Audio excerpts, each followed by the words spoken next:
একান্তই নিজের জন্য যত্ন সহকারে কেনা কিছু জিনিস তোমাদের সঙ্গে শেয়ার করছি।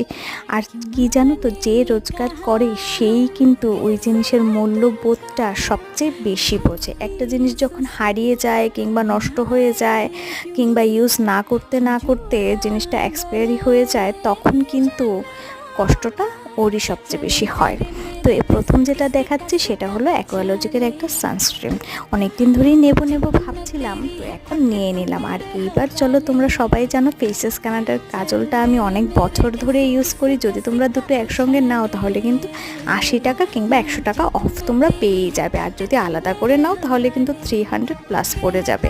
আর এই যে মার্সের দুটো লিপস্টিক দেখছো, সেই শেডগুলি এত ভালো। যদি তোমাদের শেডগুলি ভালো লাগে আমাকে কিন্তু কমেন্ট করতে একদম ভুলো না। আমি কিন্তু লিঙ্কটা আর শেডসের নামটাও আমি তোমাদের দিয়ে দেবো। তো চলো, টাটা।